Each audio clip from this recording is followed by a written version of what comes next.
Bruh, when I say this film has blew my expectations out the water, I do not mean that in a good way. Fast X is the next installment to what is apparently a trilogy of the final few films of the Fast franchise, and it is insane. The plot of this movie is nearly the same of what you've seen in previous movies.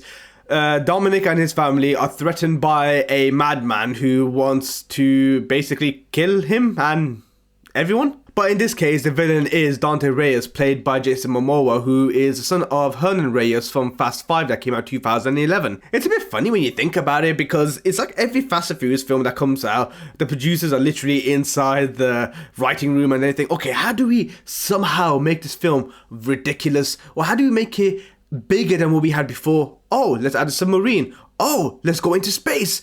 Oh, what do we do now? Let's jump down and drive through a Hoover Dam while it explodes. I'm not surprised they even go to like another freaking planet and just be like, okay, let's go and be inhabitants down there instead. In the last 9 Fast and Furious movies, there's always that one scene that stands out to make us think, wow, okay, you know what? This has gone way beyond what we could actually think of.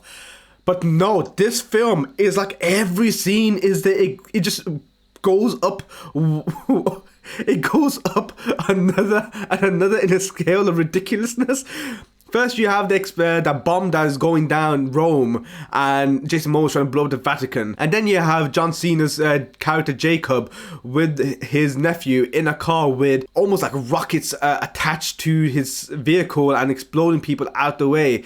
And you also have a chase sequence down the Hoover Dam while it's exploding. Like every scene in this movie is trying to up one after another, but it's somehow this film has owned up to the fact that these characters are technically invincible. If you do not see a dead body on screen, they are not technically dead. And when I think about it more and more, it's almost as if they have literally wrote plot armor for all the characters, because sooner or later they will return. It is funny as well, because the way I think about it is like in the 80s and 70s, 80s, 90s action movies, when you think about those, you have a protagonist who has unlimited amount of ammo that will burst through every single villain there is with no ramifications and will somehow turn out in the end whole.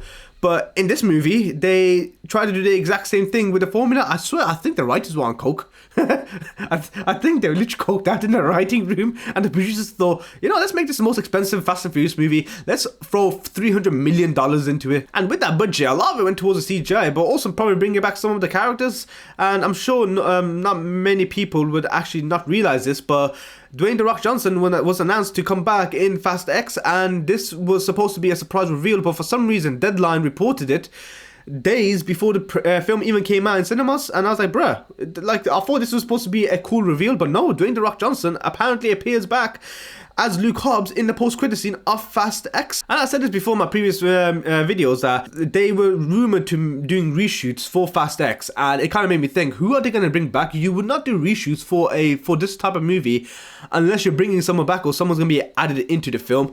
And in this case, it was Dwayne "The Rock" Johnson, because that scene could have been done in literally a day or so. And most of the shots in that post-credit scene, it wasn't even The Rock, because the fact that he had his face covered, you can't even tell that was him, and that's most likely a stand-in, and he was only available for the one shot in which the camera pans into his face and he gives a line which I guess makes him a badass. There are plenty of newcomers in this movie. You got Brie Larson, who plays Tez.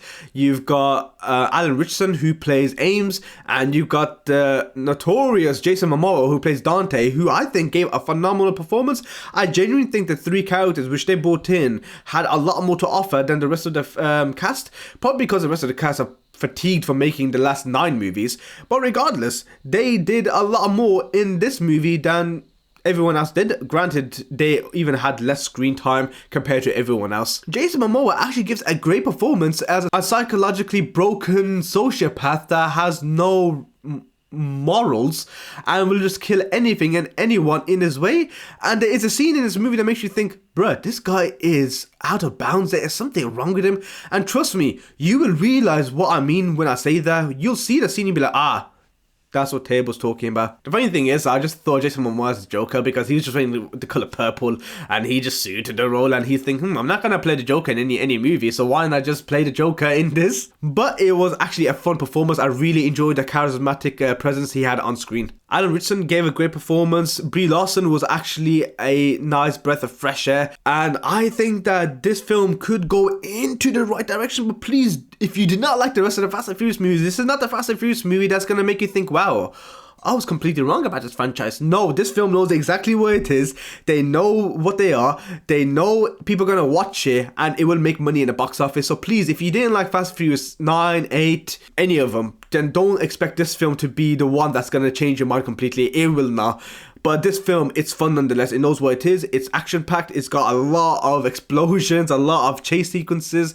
And I genuinely think that this could probably be the better one compared to Fast 9, and Fast 9 I did not like. But yeah, apparently we're getting a trilogy according to Vin Diesel on the premiere. This will be a part of the first part of a 3-part trilogy, so we'll see how it goes. But the one thing I did not appreciate was the fact that Brian, played by Paul Walker, was in the movie, but not in the movie, meaning he had a few mentions, but it made him seem like he didn't want to help the team and he was just looking after the kids. I'm sure that Brian, that we all know, would have took his kids to someone he knows and left them safely with them and helped out Vin Diesel. But of course, unfortunately, when he passed away in 2013, what more can you do? They shouldn't have mentioned his character at all.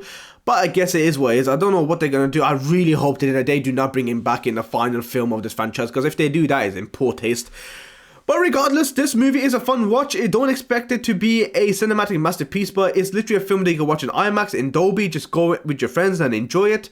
And it literally knows what it is. I hope you liked the video. I hope you liked the review. Like, share, subscribe, and comment. Let me know what you think. If you've seen it, do you think it was worth it? Or do you think it knows its value? And do you think that they should carry on making the final 2 movies or the next final movie and just end it? And hopefully I get to see you in my next video.